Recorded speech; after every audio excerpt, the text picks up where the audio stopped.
What is up, fight fans? It's Jordan Kurtz. You can give me a follow along online at Comments from the Peanut Gallery. We are bringing you another episode of the MMA Plug presented to you by Mile High Sports. We are coming to you live from the number 38 presented by Volo. I'm joined here this week with a very special guest host. We have my man, Regan Upshaw. How you doing, my brother? Man, I'm doing great. Thank you for having me on the show. Great to have you here. Real quick before we get into the thick of things, where can people give you a follow? You can give me a follow on Instagram at Regan Upshaw _. And yeah, that's my only social media right now. So follow me over there.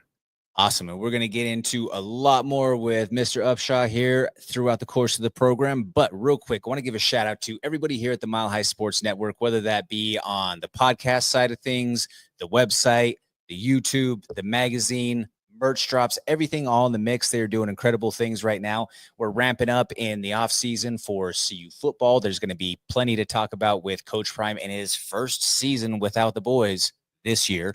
You have off season mini camps and so on and so forth going on with the NFL. You have the NHL and the NBA freshly into their off season. However, there is going to be no shortage of discussions for things with the Denver Nuggets, as the talking points really haven't cooled off since that last couple of weeks of the season when they decided to make some big organizational changes. Keep it locked for all of those updates. Then we have the Rockies. Rockies sitting there at 19-65. They won one game since the last time that we talked to you. 1-4 last week. They made some moves at the top of the organization. But to the dismay of many fans, that move was bringing another Monfort into an executive position. That did not go over so well, and it definitely didn't pass the vibe check that they were hoping for in the comment sections for the Rockies. They are the stain on the greatness of Colorado sports right now at the moment. But again, we're keeping you up to date with all the latest and greatest coverage there. So make sure that you check out all things Mile High Sports by giving them a like, share, and subscribe wherever possible. But we've got a few things going down in the state of Colorado here with our Colorado Rundown. Man, we've had so many events over the last few weeks. This is the 4th of July weekend. This is the first weekend that we've not had an event going down in Colorado or along the Front Range in, I want to say, probably about like 6-7 weeks, somewhere around in there. And a lot of these weekends we've had multiple events, sometimes Thursday, Friday, and Saturday type of shows.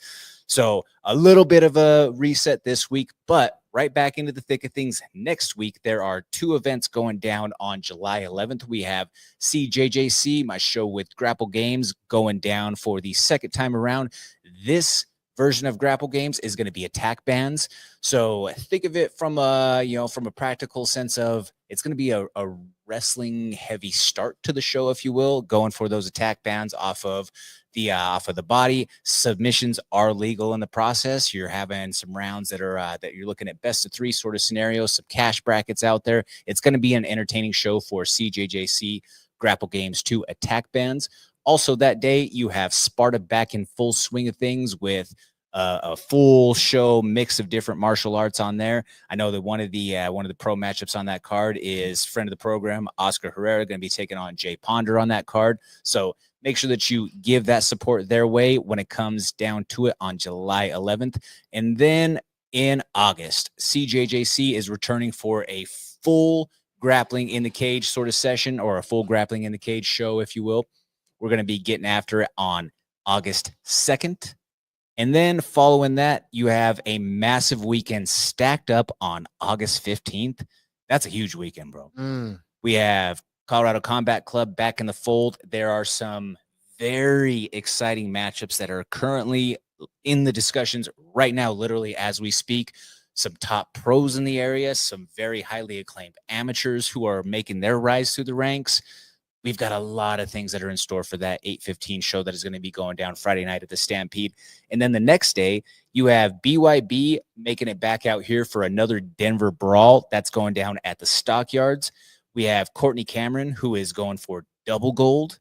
That's pretty cool. I mean, she's already a world champion in the super lightweight division, now going for the lightweight crown. And then you have George the Buzzsaw Martinez making his bare knuckle debut. George is longtime MMA veteran of the scene.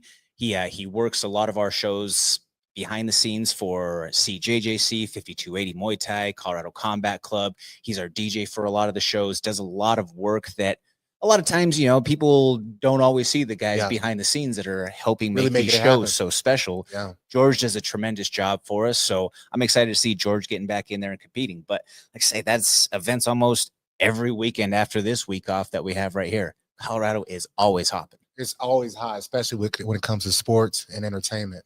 Colorado's got a lot of talent, and it's a real competitive scene, honestly. It's competitive for everything in Colorado, especially in the summertime. I mean, just this last weekend for our 5280 show, we're competing against a freaking Metallica concert. Yeah, man. I didn't even know they were coming in town. I would have. Yeah. You know what I'm saying? Yeah.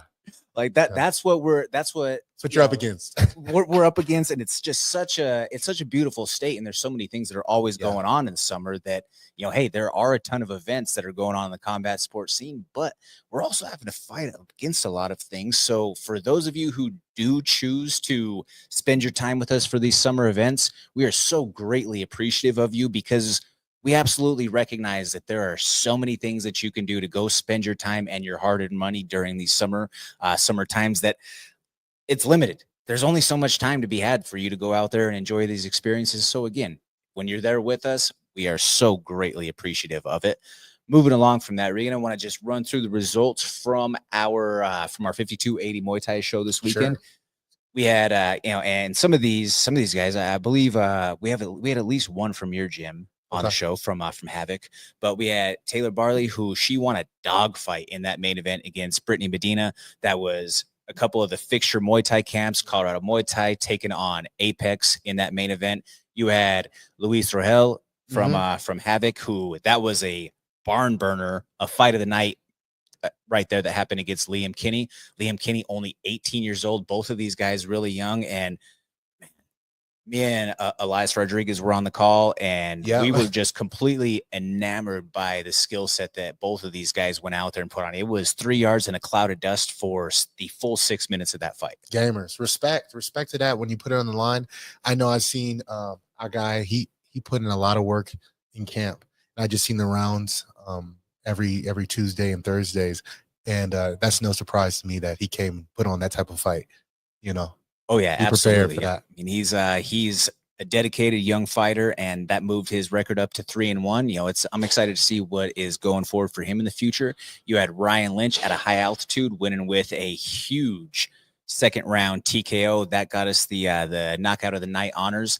The TKO was just more of a formality, if you will. Credit to Lee Richardson for getting up after the first knockdown, but you could definitely have made the case that, especially within an amateur fight, with the way that he was knocked down the first time, that they could have stopped it right then and there. He started to get back up and then kind of toppled right back over himself again and ate the canvas. So, a lot of times, amateur bout, we see that stop right away, but credit to him for having the warrior spirit, getting back up and trying to prevail. But like I say, that was more of a formality. Once the blood was in the water, Ryan Lynch saw that the opportunity was there, and he kind of had a really weird, awkward Yuri kind of style. That's what I think Coach Salisbury said. Like, there's your Yuri Prohaska style out of him. A little bit wild, hands down, a little bit more of a square style to him. But in the end, ultimately got the win, got the finish there. You had Matt Ramos going out there and pressing the action, picking up a unanimous decision victory for the Fusebox Sambo camp. You had Quadratola Husini. That's a name that we should probably keep our eyes on. Young kid who made his debut, went out there and got a win by a unanimous decision in exciting style. But he was a hair away from a couple of highlight reel spinning finishes, spinning kicks, spinning back fist. Like, this was a risk it for the biscuit type of style kid. And I was like, okay, he's going showed for up. it. Oh yeah, going for it. A look of all business. And then when he got in there, and it was fast. The spinning stuff was crisp and it was fast. It was just, we're talking margins, like a small margin away from it being just clean it up a little bit and he'll get those finishes he's looking for. Hey, and that first fight, you know, like something beyond that. Wow, I'm excited to see what's following from him. Another kid who made his debut at 15 years old, Liam Babcock, went out there and showed one of the most impressive displays of grit and tenacity for a young fighter that I've seen in a while. The pace that both him and Johnson, believe his name, Braden Johnson from High Altitude, who they both went out there, and if you had, it was kind of a pace almost in a way like Royval and Van, like just nonstop action the entire time from the both of them. By taking all their weapons out and getting active. And then by midway through the second, I mean, you could start to see the adrenaline dump. You could see the visible fatigue a little bit on both sides, but you could definitely see a little bit more of a labor in the output from Liam. Okay. But there was just something in him. You kind of saw the fire in his eyes, and he just bit down and said, "Not today." And he just swung right through it and was able to, even despite being tired, again, like I say, just a dog show of grit. Like everybody in the arena knew that he was tired.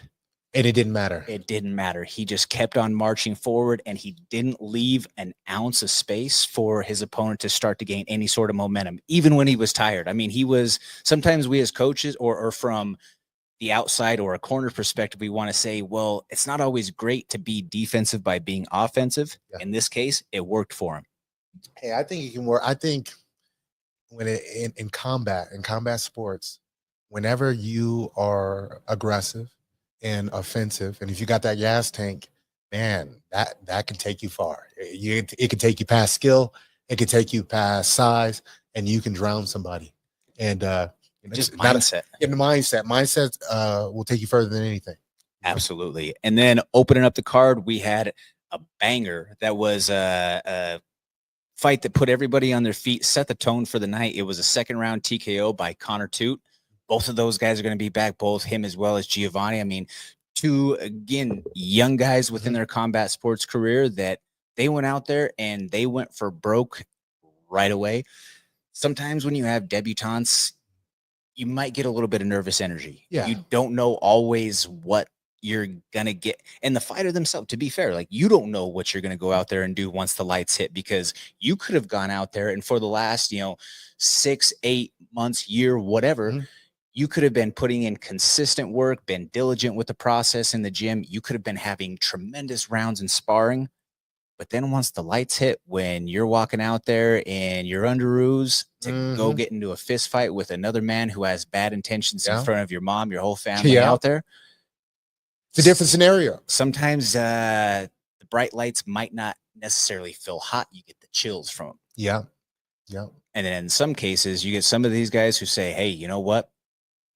All that training that I may have built all of this technique through all of this, that's probably going to go by the wayside for the next 6 minutes. But we're going to go for broke, and we're going to leave everything in here for this next 6 minutes, and we'll see where the chips fall after this.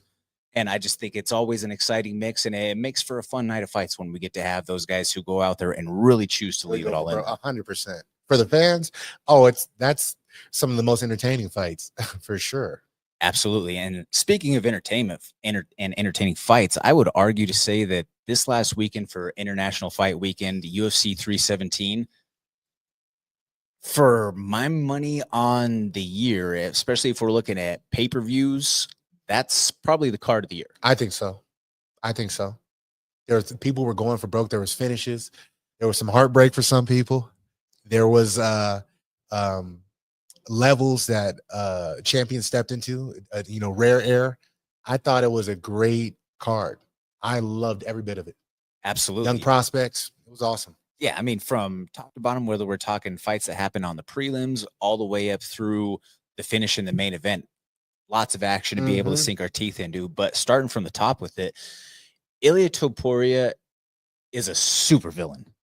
He is an ultra rich, uber confident, braggadocious wine snob who rolls around in custom fitted suits with the black card treatment out there. And he is He's basically right now, he is everything that Conor McGregor wishes that he was in 2016 and then some. The only thing that Conor was better was being a showman, and he was better on the microphone as far as that side of things. But as far as the actual fighter, Ilya is everything that Conor wishes that he was, in my opinion. Okay, that's a good take. Oh, you know what I'm going to say? You know, Conor set an unprecedented standard. And I think with every generation of fighter, he laid out the blueprint for how it should be done. And of course, if you're looking at something and if you have a creative mind, you know how you can level it up and do it better, right? So I can only imagine when Conor was in his prime and Ilya's young and he's seeing this, of course he's watching Conor McGregor. Everyone was. And now it's his turn and he's not making those same mistakes. You know what I mean? His ship it's a much tighter run ship. You know what I mean? I don't think there's anyone like Conor on the mic. And I think ultimately Conor is a one-on-one individual, but some of the things that makes you great sometimes are also your biggest downfalls. You got to be aware of that. It seems like Ilya's got an amazing family, team, and running his career like a business to the T. And I would argue, I think he's a villain because, you know, he's killing everybody's favorite fighter. You know what I mean? Why. But like, as a fighter myself, I can do nothing but applaud how he's going about his business. You have to be confident to become champion. That's like, what are we talking about? You have to have ungodly confidence to become champion, and also put in that work. And you know, it'd be one thing if he wasn't showing up and we're like, oh, this man's doing everything he's saying and he's doing it in spectacular fashion. So for me as a fighter, I can be like, much like he was at some point, I can look at like, man, that's the way to do it. You know, man, he's running it right. He's doing it the right way. You know, this is where the element of telling stories and whatnot comes into play. And this is pro wrestling in reality. Yeah. You know, like as I'm sitting here wearing an NWO t-shirt with the NWO book right here in front of me, but your baby faces, your heroes, if you will, they need to have worthy adversaries and foes. True. And that's what elevates the status of each other, right? Yeah. Because if you don't have someone who is such a formidable foe, and even taking into comic book lore and whatnot, if you don't have someone who is such a perceived unstoppable force, or someone who presents the threat like, say, the Joker was in The Dark Knight, well, then if he's someone who's just an easy squash match that Batman goes and takes care of like that, then you have no story. Exactly. That's kind of the same situation here with Ilya, in that you had somebody like Max Holloway, who is the ultimate fan favorite. Absolutely. Volkanovski, who is right there, right next to him. And then of this generation, a guy who rose to kind of, in a way, unheralded superstardom for a guy who doesn't speak English, in Charles do Bronx Oliveira. 100%. A guy who had that much of a fellowship and was that much of a fan favorite. You have back to back to back. It's not just that they were wins. No. It's not just that they were TKO losses. He KTFO'd every single one of them. I mean, sent them to a place where time doesn't exist. And all of us were sitting there like the Dragon Ball Z meme where he's staring off into the distance with the rain falling down. Yeah. Like, I'm pretty sure that was all of us. 100%. 100%. Yeah, he's a man about his business. And I don't see it stopping anytime soon. I'm gonna be honest with you. I don't see it stopping. Who? I mean, you present puncher's chances type of situations, right? You have somebody like an Arman Sarukian, he's a human equivalent of a Tasmanian devil. Yeah. But I think that his recklessness is what would be to his detriment. I think that he is going to bring the pressure forward. And what makes Ilya so dangerous is not so much that he has power and that he has power from both hands and from being able to switch sides. It's that he is so fundamentally sound, he's so fluid, and he's so technical within his combinations that he trap sets you to the point to where he's not finishing you on a lot of times 1, 2, and 3 within the combination. He's a lot of times those first couple, those are kind of non-committal shots, to where then he'll L step, he'll step pivot, he'll do something as a little bit of a reset in that motion, maybe a roll, to where, all right, off of your first reaction, then boom, boom, boom, 4, 5, 6. That's when he's finding that kill shot.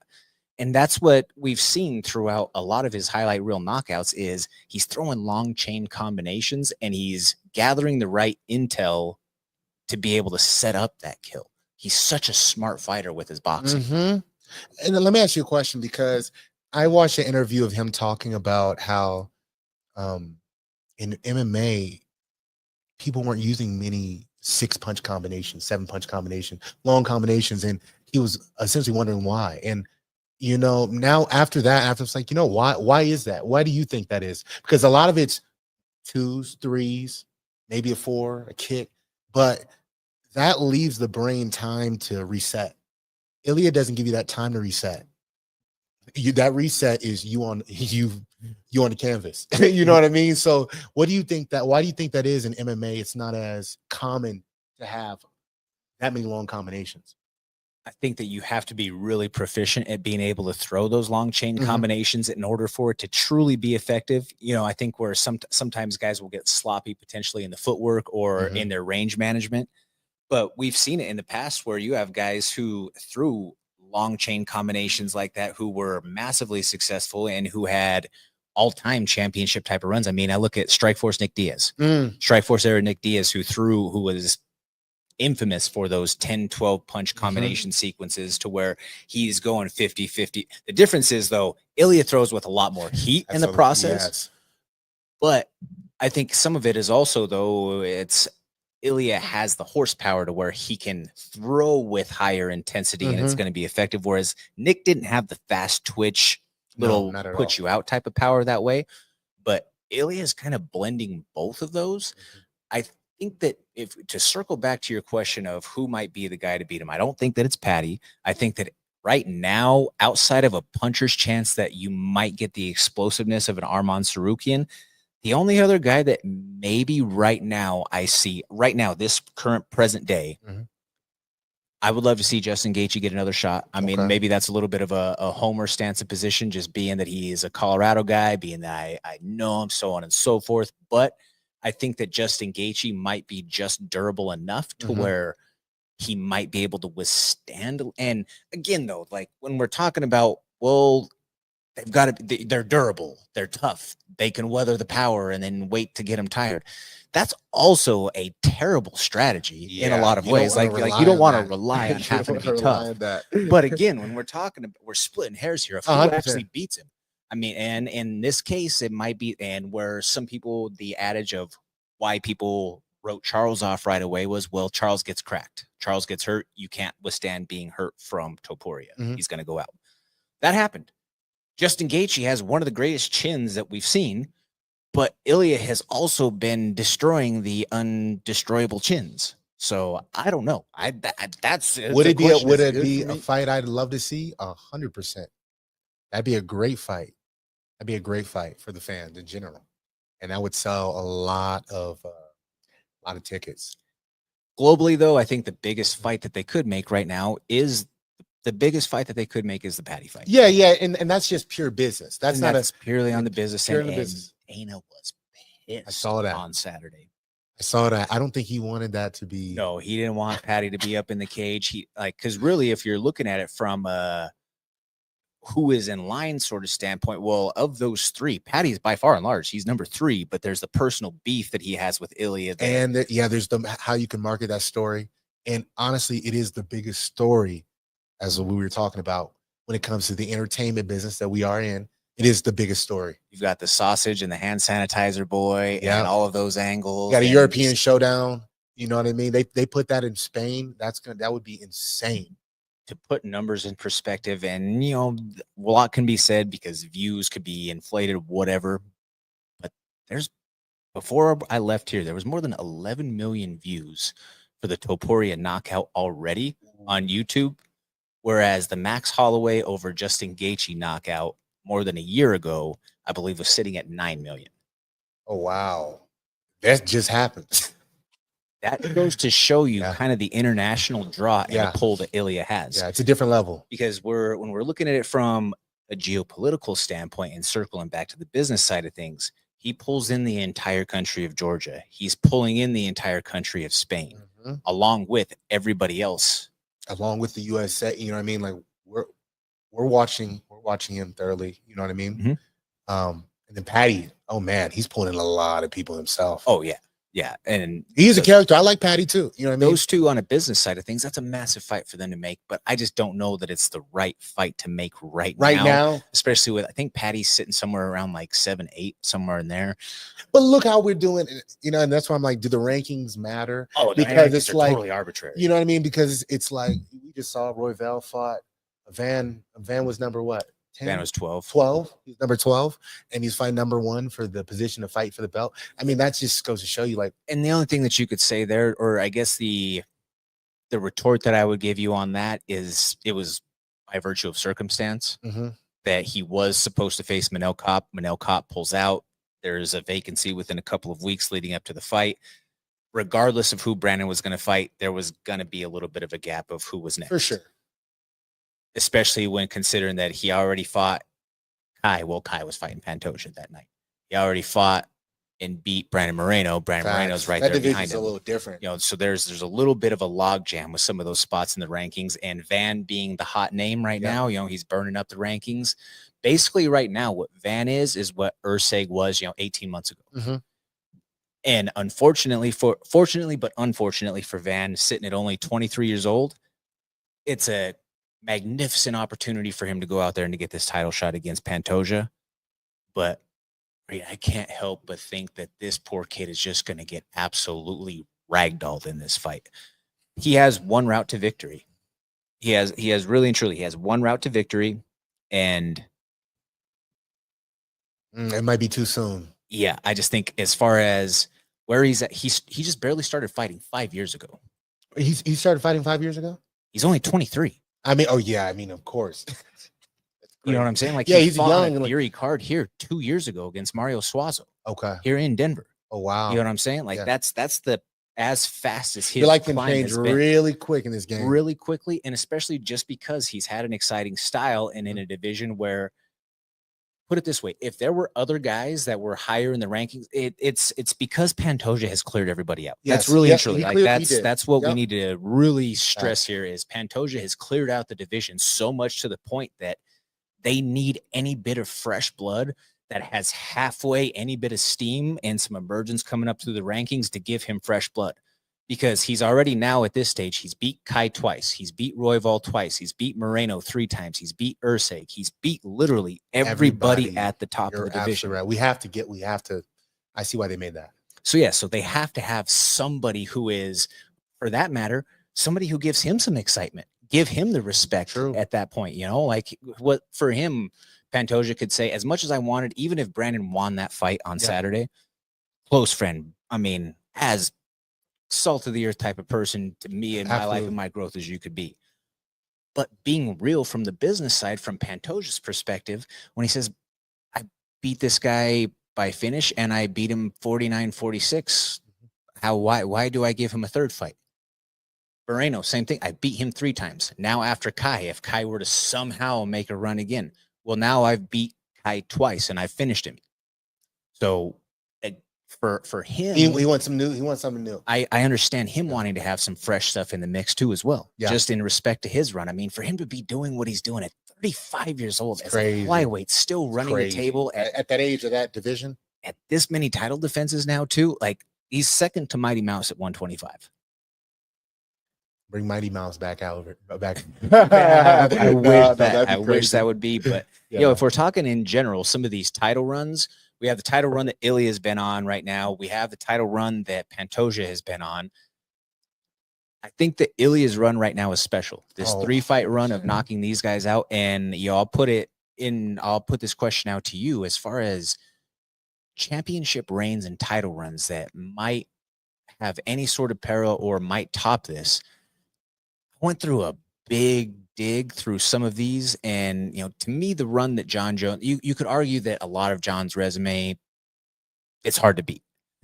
But especially that first run that John had before he had that first decision fight against Rashad, those first couple of fights that he had as a champion, where he wins by finish against Shogun, he chokes out Rampage. That was here in Denver, and then he went on to then he beat Machida after that. Yeah, that's a pretty legendary 3-fight one right there. But this This is another level of different. special, going up a weight class in the process. The only other one that I might say, and this is just as it sits right now because Ilya's streak is still building. It's still running, right? Chuck Liddell had a 5 knockout streak as a 205-pound champion. The only one or the only name in that where you could say, well, is this name? And he was a very well-respected veteran, but was he the legend of like a complete murderer, if you will? Would have been the Jeremy Horn fight. I mean, No, Jeremy Horn has, I'm not hating on Jeremy Horn. 130 some fights, No, 100%. but he's not of that same caliber. The magnitude, what Ilya is doing with the level of these guys, the name, the hype behind these fights is different. That's and in the fashion he's doing it too. And saying, I know you had to see it, him celebrating victory the day before the fight with his family, with his crew. I said, wow. And he said he cried in the locker room before knowing that he was about to have to go do to Charles. It's like, I hate that it had to be you.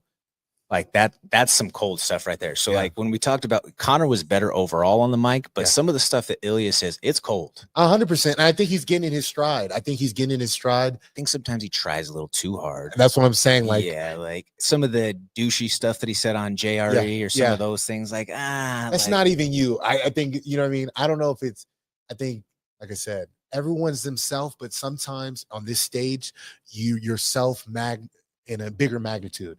And so he might be a little douchey, right? But him overdoing it, you're like, it just comes off a little. You're like, okay, I see why people don't mess with it. You know what I mean? But he also can.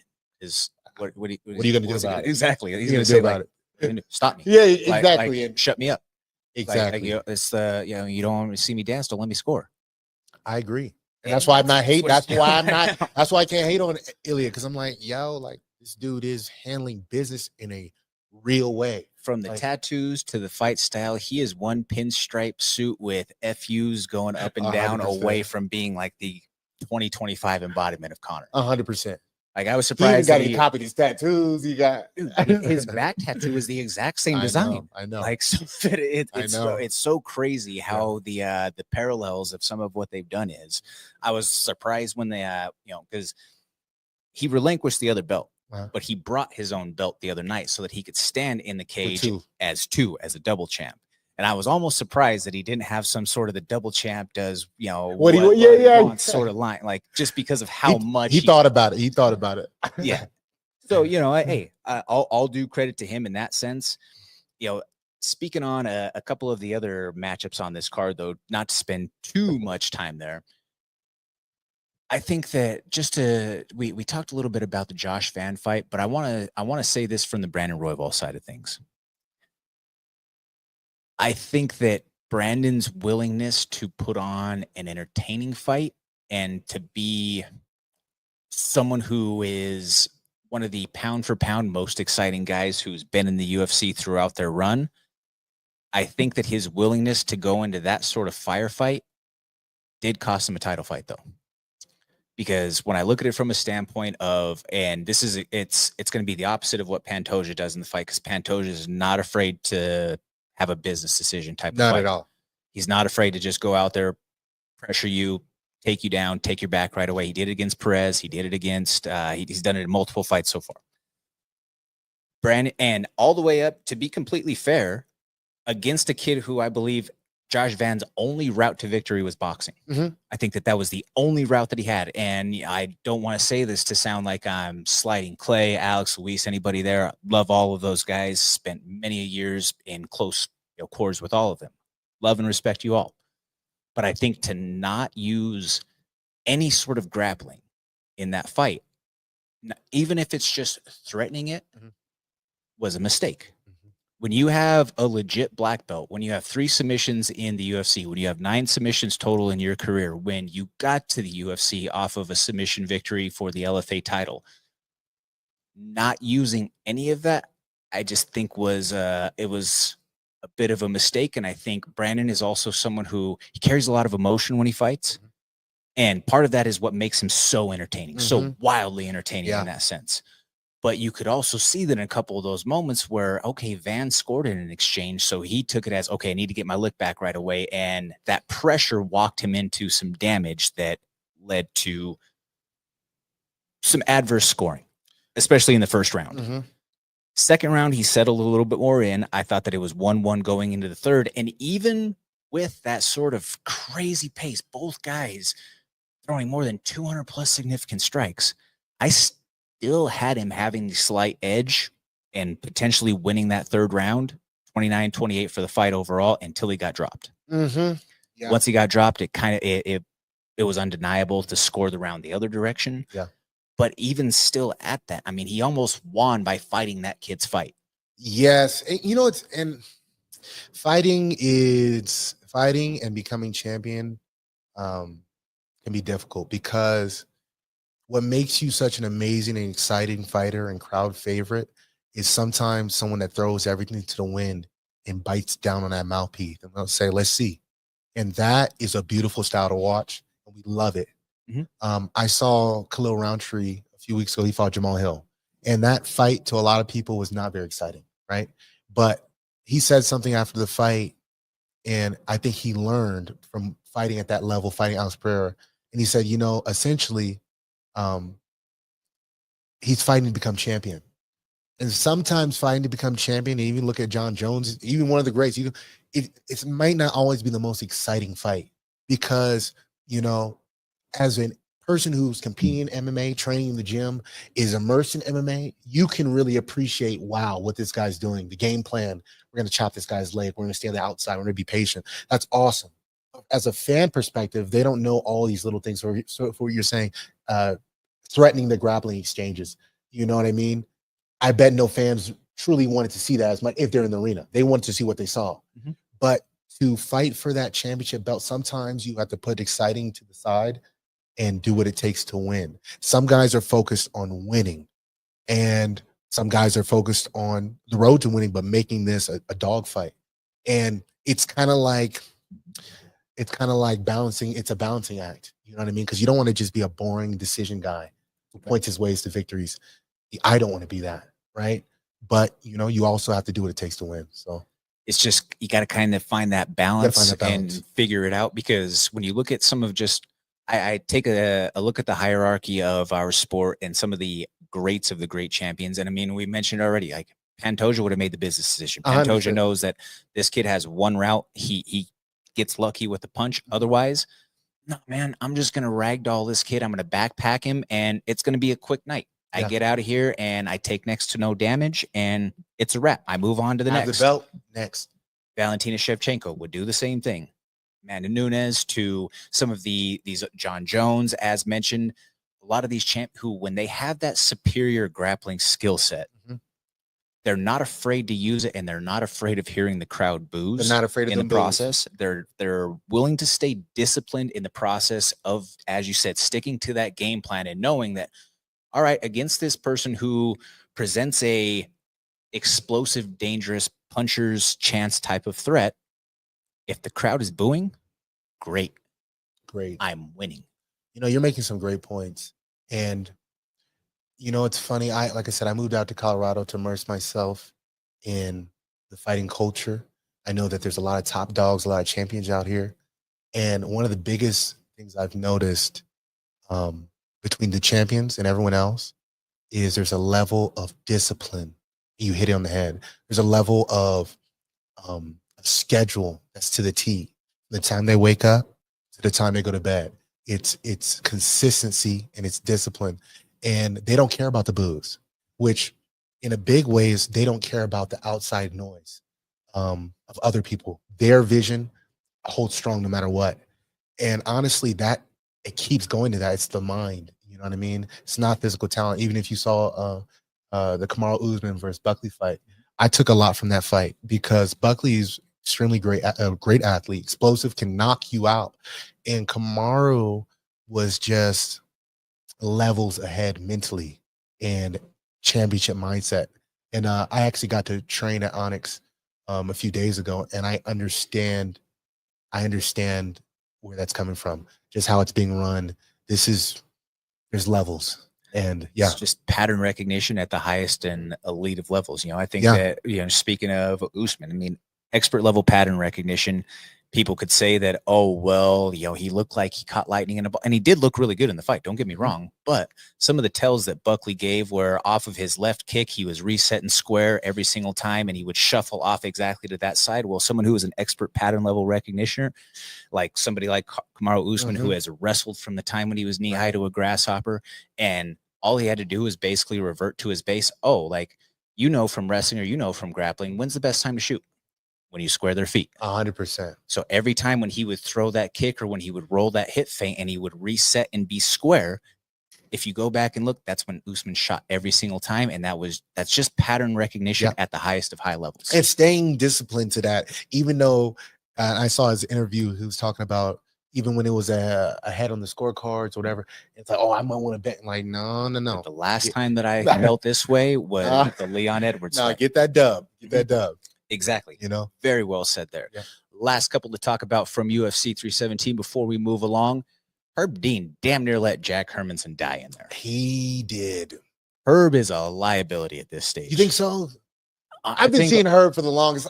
I think over the last few years, I think Herb has just growingly became more of a liability. Okay. I think that just like it happens as an athlete or a fighter, and even Big John came out and said it on weighing in over the weekend. He said there's a certain time where it happens as officials too. You're a step slower. Yep, and that step is someone's health being changed. And in that case, brother, it's not even like it was Ilya dropping right down on Charles, fresh off of a flash drop that he elevator shafted. Yeah. RoboCop dropped him and walked. He walked over to him, and Herb was smoking a cigar over in the corner. He was taking 5.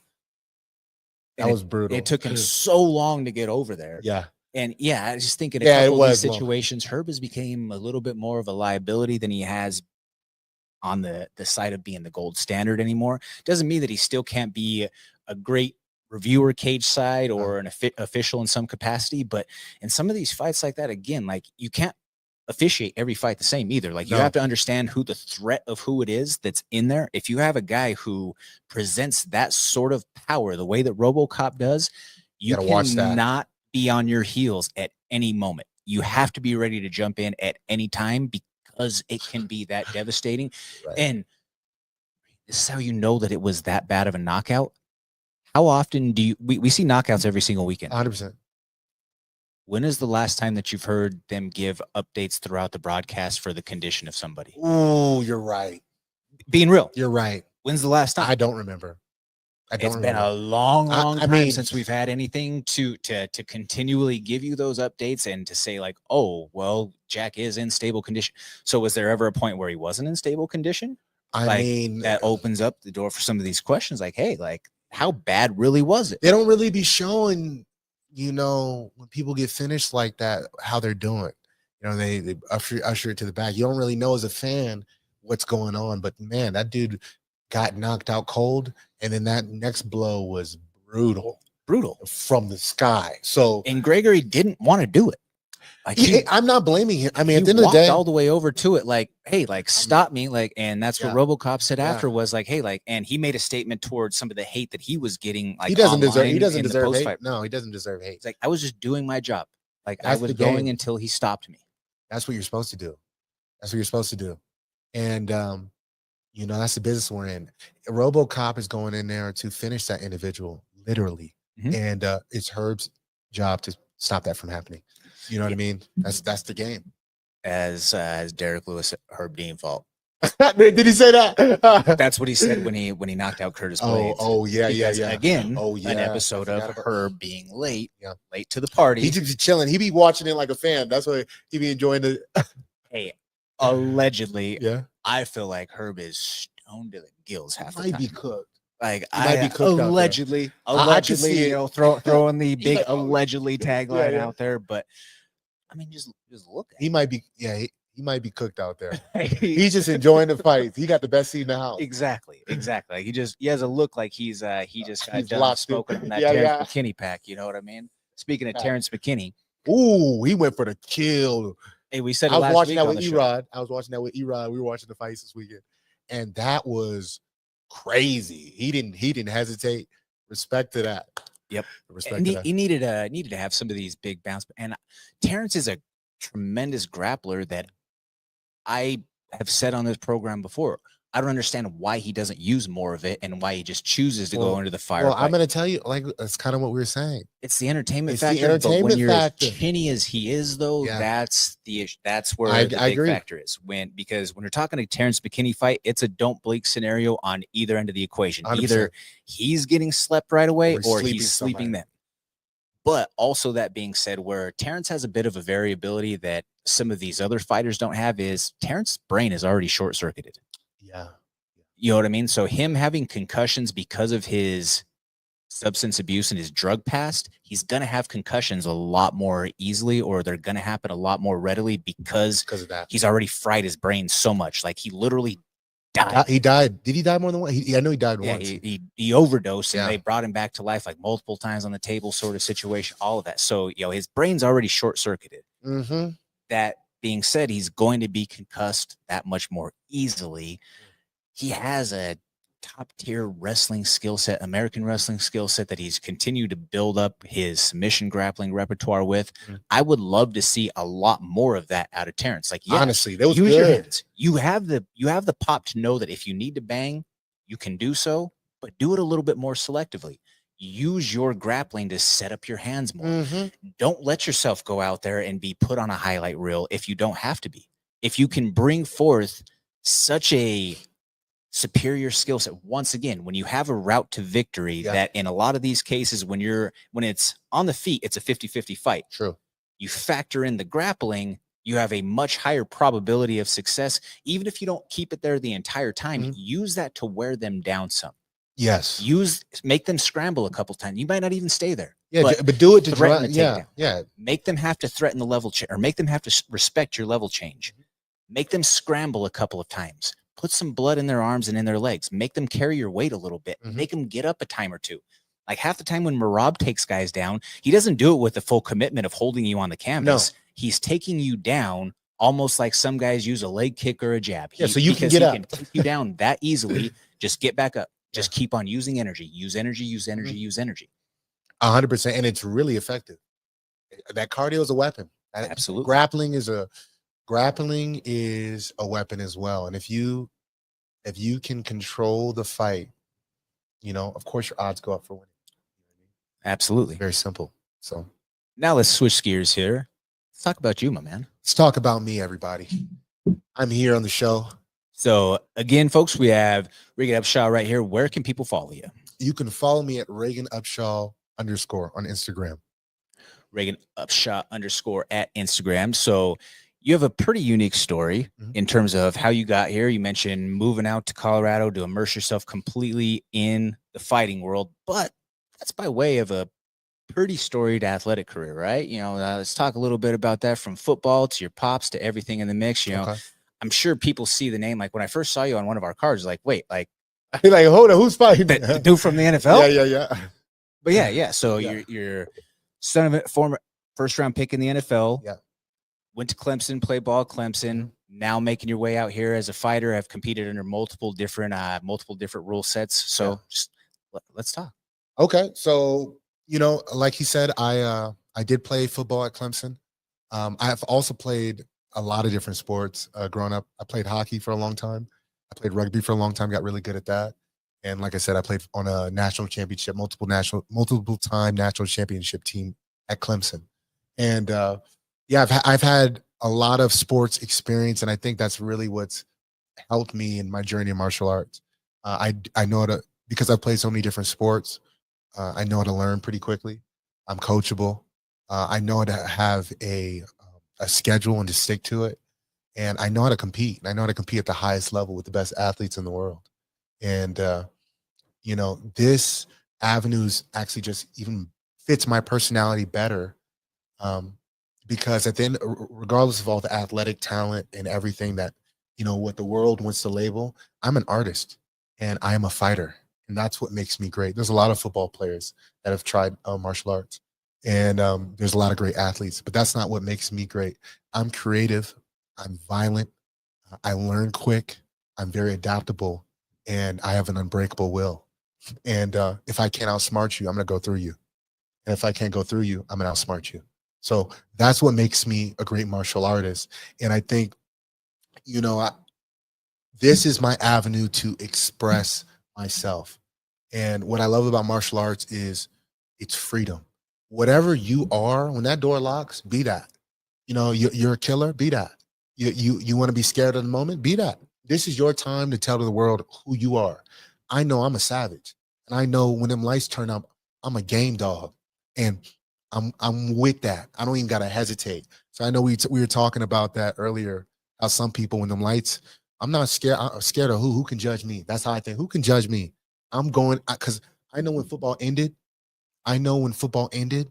I also know when football before football, and I know how dry that phone can get. I know everybody ain't seeing how Reagan's doing it. No, I went to martial arts because this was personal. I've watched martial arts since I've been a child. I've always wanted to compete in martial arts. I've watched Pride Rules to UFC to the early UFC events. I've gone to fights since I was a little kid. They're very big in my household, and this was just an opportunity for me to do that. And football is an awesome sport, and I got everything out of that sport, and I have nothing but positive things to say about it. But I was done with football, right? Of course, I went play for a top team in the nation. If I wanted to go on that route, I'm sure I could go on that route. But this fits me better. This fits me all around. I love what I'm doing. And when you love what you're doing, you're automatically going to be blessed in it. You tell me someone who could start something in 3 years and end up in these rooms, have success, and be invited in these rooms and win all his fights and have this base. Man, I'm so grateful. But I know it's by no accident I'm meant to be doing this. You know, Absolutely. Very well said with that. Now, you mentioned having a multifaceted athletic background where I've been in this for a long time now, as far as, seeing guys make that transition from different sports and whatnot. Lots of guys from football to, even former hockey guys, wrestlers, whatever, all across the board. Where football guys have an issue making that transition is, or I guess football specific, Yeah. that didn't have a wide range of 100%. different athletics that they participated in, is football is very linear as Yes. far as your planes of movement.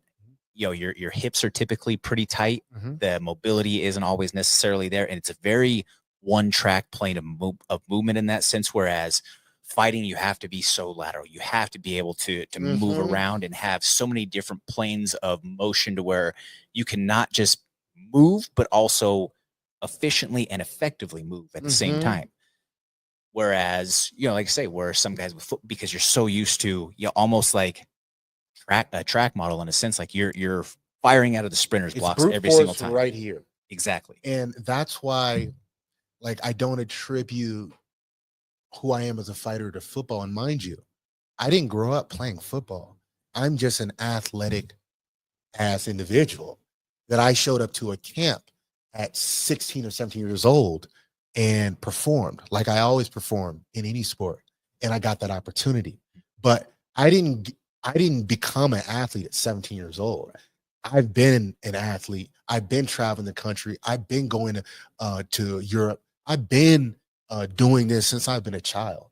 So when it comes to, you know, I think it's just football has the biggest name, and I played on such a big team, and it's easy to attach. Oh, football, my dad, football, and I get that. No, that's legendary. That's dope.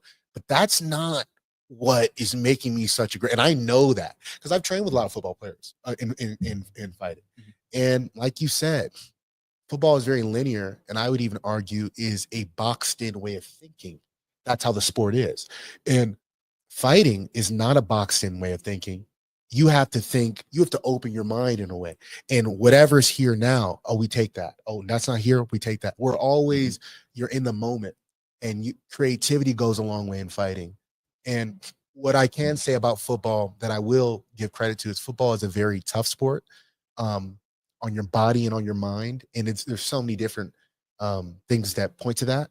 And I'm so grateful that I went through that journey at that level because now stepping into this journey, I'm not scared of any lights. I'm not scared of having to compete. I'm not scared of taking a loss. I promise you that doesn't, I'm not scared of losing support, of people not believing in me or my vision. No, I started martial arts personally. right? And if the world's supporting me, that's dope. That's cool. If no one's supporting me, that's dope. That's cool because I'm a martial artist. And I got into this because it makes me the best version of myself, right? I'm not doing it for the applause. If anything, I'm doing it for the silence. I want that crowd to be, whoa. What is it? What did I want you to feel what did I just see? And that Uriah Hall effect. You see what I'm saying? I'm so internally motivated. I think that's why I keep getting blessed in it, Awesome. Very well said with there. And I think that you hit on a pretty important point though, that I want to circle back on with that. And it was something that got shared at one point with a friend of mine here in the community, Zach Paunga. I don't know if you know Zach or not, but Zach Paunga. Yeah. I don't know him personally, but I've been in the same rooms with him. Yeah, so another guy who has some similar aspects to his background was a D1 football player who had a cup of tea in the NFL. I believe he spent, I don't know if it was a full year with the Texans or not, but then went on and played professional rugby for a little while before transitioning into fighting, and relatively quickly got to the UFC and made his climb in that sense. But, a big guy who was athletic, but he said that a big thing that he felt was obviously aside from, just the athletic mindset and just the being able to commit to the discipline of the schedule, that aspect. But he said also like his body was accustomed to a lifetime of punishment. Yes. And so you mentioned, football, hockey, all of these parts of you being an athlete in your background. I think that that's absolutely something that is, that helps with guys who come from a different contact sport type of background, because you're used to having to deal with the bumps and bruises. Like, you have the person who hasn't gone through, maybe they were an athlete, but they were an athlete in a sport to where certain little things you didn't really work through, or what, like, hey, right now my AC joint's kind of bummy. Well, I got to figure out other things to do. That my shoulder, my shoulder injury, it's not something that's completely debilitating, but I got to figure out how to work through it. You got to do that in football. You got to do that in hockey. You got to do that in a lot of these physical based sports, or maybe even throughout the course of that fight. You might have came in nobody comes into a fight or a football game or a hockey match, whatever, 100% healthy, but you might have came in as 100% for that go as you went. But even just say like in the middle of a single sparring round, well, you just threw a kick and that got checked. Right. And now you've got that nerve burn that's running up and down your shin all the way down through the tips of your toes. You don't know if that next step that you take with your ankle is going to be stable or if you're going to be a little bit wobbly, but you've got to figure out. You got to figure it out. I agree. And you know what? Something that no one's really talking about is, and one thing I'm very familiar with is, what is this we're doing? Football, all these contact sports, they all have parts of what makes you a great fighter.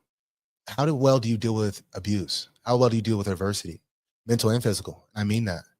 Football is a very hard environment, mentally and physically. Rugby is a very hard environment.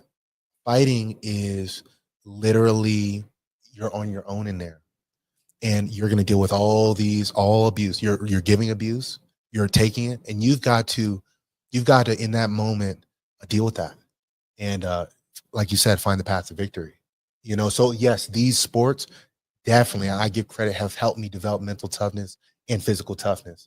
And you know what I mean? And performing at that level, no doubt. And I love that you mentioned that element of being the artist, because that's something that, and I know that I might've been a little bit harsh on him earlier, but my boy, Brandon Royval, like he speaks to being the artist in there in that sense. And that art is of reflective, and especially the better that you get, or the more in tune with your own style and your own aptitude within the different disciplines, the more that you can let that true artistic expression of yourself go. Because early on, you're just trying to you're trying to figure out what you do. But once you kind of have a little bit of a rhythm and a flow about yourself, then it's okay, how do I tell my tale? Am I a guy who is, maybe I don't like getting hit that much, but I love to do damage. So I'm going to be a little bit more of a flowy style. I'm going to be someone who plays on the outside, and I'm foraging for opportunities. I'm using footwork, angles, trap setting, switching stances, so on and so forth, to be able to find that kill shot. Whereas then you have some guys who, like, I'm cool, I could do that if I want to, but I've just got a little bit more of a wild hair up my ass, and I just want to go out there and I want to cause 3 yards in a cloud of dust. And you know what? Whatever happens, happens. There's some guys who are that way, and there's some that, you know what, I'm like a Justin Gaethje. Like, I know that I'm going to take some damage in the process, but my one that I'm taking to give you 1 or 2, I know that the turnaround, if I get mine off, is going to be that much more devastating. So you get to start to see that part of someone's style, and it's a reflection of a lot of personalities in that way. Like that's in a way, in a sense, like from the artist side of things, again, you get to bleed yourself out through that performance. Yes, you're physically bleeding, but you're also bleeding your soul out through 100%. That. And that's why when we say we're leaving a part of yourself in there in the process, you literally and figuratively are. 100%. And that's why you have to prepare. You have to prepare for what you just said, leaving a part of yourself in there, and be okay with that. Really get comfortable with that, what you're doing. And like I said, as an artist, you know, you're meant to be on earth to express yourself. And I know that I express myself. This is my canvas. And that's why I say I don't have a dream fight per se. But the type of guys I'm gonna have to go against are really gonna show you who I am and how creative I am and how my art happens to be in this violent game, right? And I love everything about this game, man. I really do. I love this interview. I love training. I love goofing off with the guys, clowning. I like knocking people out.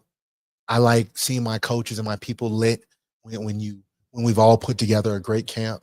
Man, this game is awesome. And that's like I said, I'm meant to be doing this. I don't care if it was for money, if it was for fame, for anything. This is just Regan Upshaw. This is me. What was the moment that got you hooked? What the moment, honestly, since a kid, I've been wanting to do this. Like, I will have dreams of me me doing this, like literally dreaming on that. So I'd be playing the fighting games.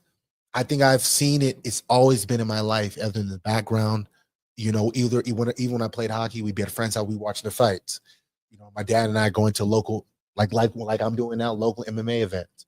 And so I just knew I could do it. I don't know why. You know, some things you just know as a kid. I'm like, man, I know I can do this. I know I can do it at a high level.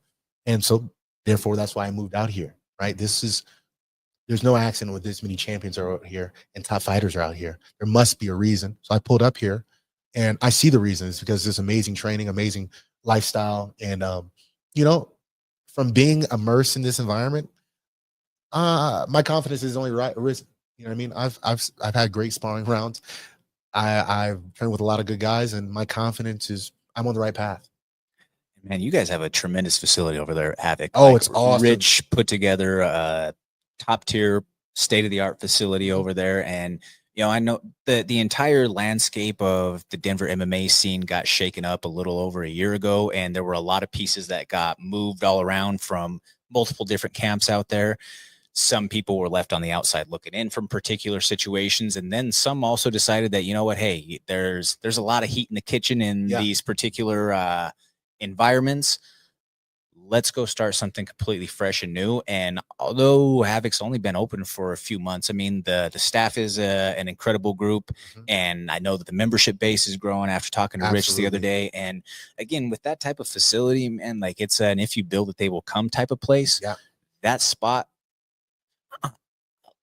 I believe black and white. Don't get me wrong. Don't get it twisted with I got you. But man, I love black and red colors. So when I walked in there and when I saw the color scheme, like, wow, like this place is awesome. You know, you open it up at high ceilings, the big room, the locker room, state of the art. You know, glass doors was that's a crazy choice for some temperamental fighters potentially. It's a crazy choice, but it looks tremendous. Brother, it is tremendous. And I have such a deep respect for Rich, because it takes a lot to handle that situation with grace, to not be on no haterade, to say, you know what, I'm gonna cut my losses, I'm gonna go start some new. I'm not trying to take fighters. I'm just gonna go do my own thing. And then to do your own thing on this level, you know what I mean? Say, hey, we're not playing small. It's a big risk. It's a big risk, but no risk, no reward. Exactly. And that's the game we're in. So if the gym is on that, man, from the get, big risk, big reward, that gives me a lot of confidence and everybody a lot of confidence. Like, hey, let's get it. If we going for it, Let's go for it. Let's get some belts in here. Let's create an awesome family environment, the community. Let's have some of the top fighters in the world now come in and develop some of the top fighters in the world. And that's what we're doing. I think the difference between Havoc and a lot of other gyms I've been to is Havoc is trying to build the future. They're not trying to build what's already built, right? We don't, cool. We want top guys. Awesome. That's awesome. But what's that young 18-year-old kid that keeps showing up? He's got a little talent. Unlike a lot of gyms where we just let him go, Havoc sees that and we try to build. Like, oh, this guy's got something. Let's nurture this. You know what I mean? And that's going to be the difference long term. This is the 5-year plan, the 10-year plan. This isn't the next month, you know. I've seen it from the side of things of, you know, when our gym really kind of grew and blew up a few years ago, and there's definitely some correlatives as far as, you know, having, I'm sure, smart young talent in place that are doing your private lessons, that are teaching your classes, that are helping cultivate that open class, because that's really from the business perspective. Like, we could talk the fighting side of things all day long, but if we're really talking cheddar when it comes time to the business end of gyms, that's not where your bread and butter's made. It's not. You're not making money off of the fighters. You're making money off of your open classes, off of your memberships, off of whatever that split is from your lessons, so on and so forth. That's from the business end of things what helps grow the business. But if that business end of the gym isn't thriving or isn't having revenue coming in, then everything for the fight team goes away because there's no more gym. The lights aren't turned on anymore. So I think that building a positive community there, that one sets the stage, but then two, for all these guys that are fighting on these local cards, that helps parlay multiple opportunities, because the bigger the amount of fan share that you have going to shows, the more likely those fighters continue to get booked on fights, and it just continues to elevate and amplify itself. True. It's a domino effect for sure. Absolutely. And, you know, you can never neglect what keeps the lights on, like you said, which is your families, your community. It's not going to be your top UFC fighter. You know, that's not what's going to keep the lights on at the gym. And honestly, what I love about the gym I'm at is it's the culture, man. There's a lot of cool individuals in that building.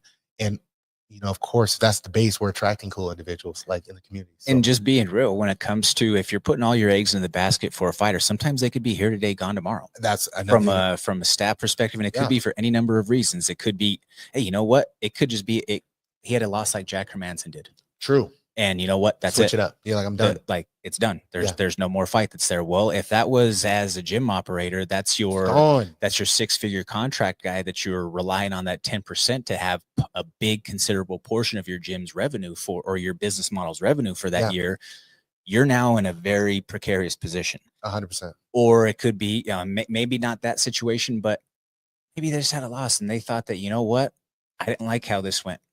Or you have a situation with Eric Nixick and Matt Serra with Marab, where he goes and spends a couple of weeks over in Vegas, then decides, well, I want Eric Nixick to corner me and not Matt Serra. Well, that percentage is no longer going to Matt Serra. True. That percentage went to Eric Nixick. Yeah. So like I say, that could be very small things that could be of no control of your own as the gym owner, head coach, operator, whatever in that sense. It could be something as simple as that. And well, boom, right then and there goes, you know, on a 6-figure contract, 10%, you do the math. Goes a lot of what you plan to make. I'll tell you that. And that's just not a smart financial model. Yeah, so I don't think you got to have that base of the gym itself, the business model itself has to thrive. The fighters and everything that you earn from the fighters is just icing on the cake. That's icing on the cake. That's it. Yep. You know, but tying things up right there, where can people follow you once again? So we wrap up that side and we'll move things along here. Sure. You guys can follow me at Regan Upshaw _ on Instagram. And please do follow me. I'm growing my page and I am the future in this game. So follow me and also check out Havoc MMA. You got your business page too, right? I do. Create Waves Media. There it is. Create Waves Media. I do a lot of photography and videography for fighters in the area. So if you also want content, want pictures at a high level or videos, let me know. Contact me. There you have it right there with the contact info for Mr. Upshaw. But Now we get down to the thick of things here. We're about to slug it out for 3 rounds. Got my man Danny Bailey behind the boards. First round. Yeah. All right, we're going to start it off with some good news. Ben Askren has received a double lung transplant. What is your reaction to the news? That is tremendous news to start off the week. I mean, I think that Ben deserves to be someone who is at the top of the list. He's a relatively young guy. He's healthy with so many more years of vibrant life to live and so much more value to offer to not just his family, but the community and the hundreds to thousands of people that he touches with Askren Wrestling Academy. Shame on the insurance company who denied him to be able to have this covered. As I understand it, it's a lot of private donations that are here helping the cause. Jake Paul being one of them that said that he was going to be a part of some of these donations. As I understand it, a double lung transplant is one of the most expensive medical operations out there, and was part of the reason why it was denied. But like, to me, it's also like, in an instance like that, like what is insurance for? That's a big question for me. Why are we paying these fees? Why are we paying this insurance? And when you need it the most, especially for this type of guy, it's not there. Wow, I can't get behind that. And man, how crazy life can change. I mean, it just goes to show you how precious life really is, and gives us a glimpse, if you will, at our own mortality. 5 weeks ago, Ben Askren was walking around. He was wrestling at the academy just fine. Gets a staph infection, which, again, if you have anything that looks like a little bump, a little something, guys, go get it taken care of. Just please address it right away.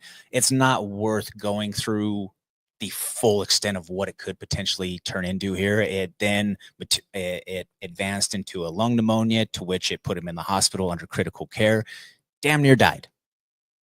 Gets the double lung transplant. Hopefully, in this case, the best case scenario is that both of them are accepted by the body, that there isn't any sort of rejection, and that he has a relatively painless, or as much as possible, sort of recovery process. I mean, I can't even imagine what that's going to be like to have to go through and have 2 lungs. Like, what does that look like? Can he ever wrestle again? Can he ever do anything? I don't know. I don't know. I think I'm happy that he's got his life. You know what I mean? Yes. Like, he's got young kids. Yeah, this is a, and honestly, I don't know. I'm happy that they found the donations, for real, because that's crazy, man. You know, like you said, life can change really quickly. And he seems like a really good dude. You know what I mean? Honestly. So yeah, that's moreover the funky Ben Askren character that a lot of us saw in the UFC. Like, that's him selling fights, and that you got to sell the show. Man. But anybody who has been within the business, or has worked with Ben, or knows Ben on a personal level, everybody speaks to what a tremendous guy that he is, and about how through the years, anytime that anyone has ever decided to make that trip up to Wisconsin, that he has been nothing but hospitable. He puts them up. He takes care of everybody while he's there. If you need some work with your wrestling, he's willing to bring kids into his camp. He scholarships a ton of kids in the process. That's someone who has really made a difference in his community in that way. And I'm glad to see that he got the donations. Yeah. And hopefully there's enough of some of these, the donation for the organ itself, but then also the donations financially, to where this isn't something that cripples his family. 100%. That's what I can hope for. Yeah. All right. The Association of Boxing Commissions is voting on new changes to MMA scoring and clarifying damage. Any thoughts? There's already way too much gray area when it comes to damage and some of the scoring as it is. The more clarity, the more clearly defined guidelines and criterion for scoring to what constitutes a 10-9, a 10-8 was discussed within this, as well as then what would result in a 10-7 per all of these new deliberations. The issue always isn't the criteria, though. Like, yeah, there's a lot of subjectivity that goes into that, and the interpretation of the pageantry of the fight and the display. But some of it has to do with the doofuses that are put cage side. 100%. What is the process to decide who's going to be the judges? So there is a seminar. So once you're licensed and you go through, the coursework and whatnot to be able to become a judge, then you're within that pool, and then you're appointed by the commission. Okay. What we run into here in Colorado, as I'm sure is the case in other states, is there's an old guard that's in place. I got you. And there is some who they don't know their ass from a hole in the ground. Yeah. They don't know grappling. They might be an old boxing judge. They might be something of that sense. Or you have someone who doesn't know what the inside of a gym looks like, much less any sort of actual technique in some cases. Like, just look at some of the judges that we constantly deliberate their controversial decisions, like Adelaide Bird. When has Adelaide Bird gone into a gym and rolled? I don't. Just, that's what I'm saying. Like those sort of things. Yeah. To be honest with you, I think something needs to be done about it. I think it needs to be a little more of a vetting process. It needs to be a little more strict because these are people's livelihoods that are on the line.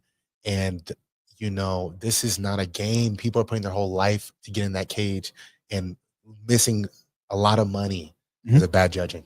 Absolutely. And it's a conversation that we have constantly on the show whenever there's judging situations. But this does look like it's potentially a move in the right direction with having some more clearly defined criteria, because even as it stands right now, you could watch a card and tell me what's a 10-8 versus a 10-9 in some cases, and there's a lot who can't, or there's not something that clearly defines it. It needs to be way more clear. Yes. You're absolutely right. Because in some cases, they say, all right, well, you dropped the guy and you wrote him out for the entire round. Well, that's a 10-8. I have a question. But in some cases, it's only a 10-9. It's just not consistent. I have a question. Do you think there should be live score cards? Like, should I know? Open scoring? Open scoring?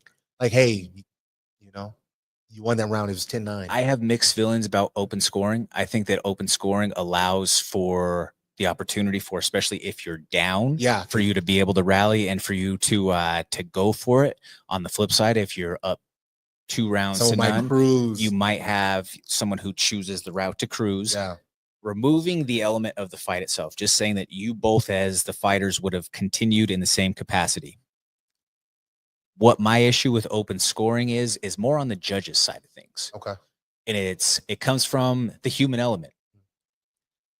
We see it in other sports when there's a foul called. Oh man, that might have been, I missed that reach, or I missed that guy getting a hack drive in the lane. So the next time that he comes through, well, whatever's close, he sneezes in that direction, I'm blowing the foul. Scoring could be the same way. You have a very tight round. That is, think first round, Van Royval the other night, which was a very close round. You have volume on Royval's side, a little bit more impact of the significant strikes on the Van side. A toss-up in terms of how you would potentially score that round. Well, let's say the other 2 judges score it opposite of you. And then that next round is also a close round. Do you subconsciously choose to play catch-up? You're making good points right there. That's what my opposition to open scoring is. I don't completely oppose it because I think that it's something in the right direction, but on a mass scale in the U.S., only Kansas is, as I understand, is the only one who is allowed for it right now. Okay. In terms of commissions, but unless we have some of these other commissions who are allowing for some different judging and some rule set formats, we're never going to know what actually works. So I'm all for using some smaller markets to experiment some different things. I'm a fan of the half-point system. Okay. Just little stuff like that could potentially hedge some of these crazy scoring decisions. I'm a fan of adding 2 more judges remote. Okay. I think that would be something that could potentially remove any sort of bias or sway from commentary or from crowd noise. Because in some fights, you say the fight's in London and you have Patty. Exactly. Anything that Patty does, Patty can swing and miss and Patty's going to get cheered. But if you're at an obstructed view of the judge, you don't know if that landed or not. True. All you're hearing is, the crowd. And you don't have a monitor in front of you. You have your vantage point. Yeah. So those are just a couple of things there, but moving along. UFC veterans Sean Strickland and Chris Curtis stormed the cage yesterday at Tuff-N-Uff show in Vegas, where they were taunted by the fighter who submitted their teammate. What are your thoughts? The dude was acting like a total jerk in the process. He was talking trash while he was fighting to Strickland and Chris Curtis over in the corner, which, that's whatever of its own case. But Sean and Chris, you got to hold your mud a little bit better. though too at the same time. Like, I understand that it's a charged up environment and you're riding for your boy who he just submitted and the emotions are hot. He was talking trash throughout the week to you guys and kind of stirring the pot, egging you on. But you also have to recognize that by the nature of the profile of who you are, you're a former world champion, and Chris Curtis, you're also, a guy who has achieved a tremendous level of status in your own respective right. Yeah. You have to understand that even if you weren't those guys, even if you were just Joe Schmo cornering, you got to hold your mud a little bit better than that, than coming in, storming across the cage, and Chris just grabbed him. Sean throws a punch. Wouldn't be surprised if Nevada State Athletic Commission issues some sort of suspension or fine for Sean Strickland in the process. But yeah. See, I want to agree with you, and I do agree with you actually. But I'm just imagining if that was me and I'm cornering my homie and someone's being that level of disrespectful and that door opens. I could see as a fighter where you do too much.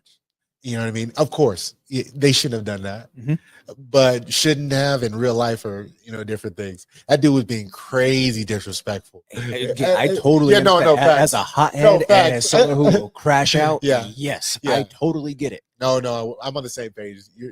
You're definitely telling the truth. There needs to be a little more professionalism. But for Sean, you also, though, being real, you did throw a punch at the guy, and the dude just happens to be a cop also. Oh, he was a cop? Yeah, that guy's a cop down in Miami. So of all things, I don't think that guy ends up pursuing any sort of legal action or whatever, I don't think so. Does the state. You assaulted a man on camera for the world to see on UFC Fight Pass. True. There's really no getting around that one. No, there's not. There's if they choose to bring if they actually chose to pursue a charge, if the state, not saying that, fighter wanted to press charges, if they actually wanted to make a case for it to set an example for Sean Strickland, they could. You just compromised yourself for potential opportunities in so many different, in some ways, it kind of helps with Sean's wild card brand. It does in a way. But in some, though, if he does take a charge, if he does have to go through any sort of litigation in the process, well, that's just chipping away at that piggy bank that he's saved up and that he's actually done well in terms of saving money. He's done a really good job. At the same time, you can't take 2 steps forward and take a giant step back. You gotta play smart, especially when you're in that level of status. You gotta move a little differently. Yeah. You know what I mean? You gotta hold yourself in. That's the truth. Oh, yeah, absolutely. But real quick, folks, before we tie things up here, want to give a quick shout out to my man, Mark Ramundi. He is the author of Say Hello to the Bad Guys, sporting the NWO shirt, as well as his book right here. You could pick that book up anywhere where books are sold, Amazon, Barnes & Noble, so on and so forth. I actually had the chance to rap with Mark a few weeks back at WrestleMania about the book coming out. He is just a few steps away from becoming on the New York Times bestseller list. Wow. So like I say, as a kid who grew up a massive pro wrestling fan, a kid of the 90s, I do believe in a lot of the concept of what he talks about in this book, in that the NWO was a cultural phenomenon that really kind of revolutionized the way of the world and where we're at today. Mm-hmm. The NWO gave birth to the Attitude Era of a completely different company, which then spun the whole world in a different direction. And where we look at things as a whole right now and how performative some of these things are from a political to whatever other scale, there is essences of pro wrestling in everything. There is. And some of what the message of the book argues is that phenomenon of what the NWO started changed the world. And I could totally understand, and I have agreements too. I mean, our current president is in the WWE Hall of Fame. Well, I mean, I think they did change the world. You changed America. You know what I mean? You changed the culture of America. That was wrestling in that time period was huge. Mm-hmm. You know what I mean? In a big part of my childhood too. You know what I mean? Wrestling is as far as showmanship, especially in that time period, was crazy. 90s was that grunge, that underbelly of society type of world. And part of what I've always loved about pro wrestling when it's at its best is it's a social commentary of what's going on in the world. Mm-hmm. And that kind of captured the most raw and rugged elements of that time frame and just amplified everything, the attitude, the grit, the angst, if you will, of the 90s at that time, and then it exploded it. And again, it has cultural transcendence that spilled over all across the board, and I think still has effects today. And where you could go out in a lot of circles out there, and I mean, I walk around places in Denver with this NWO shirt on. I have people that are always throwing up the NWO, or they're going, you know, they're going for life or too sweet, like, you know, so many of the different things with the NWO. And yeah, that was a faction that was of the 90s and is still relevant in cultural namesake in 2025. That's insane. So pretty incredible. Did it affect the world? You know what I mean? You know, you could do something 5 years ago, people forget. We're talking about that many years. No, of course it did. Absolutely. And so again, you can dive into all of the thick of things and the details there in this book right here, Say Hello to the Bad Guys. You could also check it out on audiobook. Again, shout out to my man Mark Ramonde for putting out this book. I know that it took a lot of years, time, effort, dedication to be able to put this together. So hopefully this is something that you find is entertaining, and it's just something that was a nice little reflection or look back on a time within your life that, man, like, that was so cool to be a part of. And again, knowing Mark, obviously, that makes me a little bit more attached to the project. But even if I didn't know Mark and didn't just talk to him at the show of shows, WrestleMania, about it a few weeks ago, I would still be interested in this right now. And again, Mark Ramonde, I hope that you end up on the New York Times bestsellers list with this book right here. Just like that, though, folks, we are all out of time. Regan, is there anything else that you want to get out to people? I just want to get out to y'all that I'm very appreciative of all people that support me and my journey, and even those that are hating. I appreciate you tuning in. I have a lot of goals that I am going to accomplish, and I'm on the route to doing so. I want to thank you for letting me come on the show, and what a great experience, man! Awesome show. If you guys get the time, keep tuning in. The MMA plug. This is lit. This is what it's all about. So a lot of big things coming in Denver, Colorado, and you will have a future champion in the UFC out of Denver, Colorado. Mark my words. Absolutely. Love to hear it. And one last time, Regan, where can people follow you? You can follow me on Instagram at Regan Upshaw _. And then business page? My business page is Create Waves Media. And it's on Instagram. I do videography and photography. So get at me. There you have it right there, folks. Want to give a big thank you to man Tim for also putting this together here for us. Tim. As well as Danny Bailey holding it down behind the boards, making it happen on a special episode of the MMA plug for us here this week. Guys, this is episode 201. We are steady steam forward with everything up and running. We're going to be back here next week, same time, same place. We'll have a UFC card to be able to chat next week. And again, this week is an off week for the promotion, being that it's the holiday weekend. Be safe. Please show up for us next week listening to the show with all the same limbs and digits that you had this time. Yeah, I know that that's always a difficult conversation for some of you as the 4th of July weekend comes along. So please mind your P's and Q's as far as that goes. Be safe out there. We'll see you next week, same time, same place. I'm Jordan Kurtz. Give me a follow along online at Comments from the Peanut Gallery. This is the MMA plug presented to you by Mile High Sports.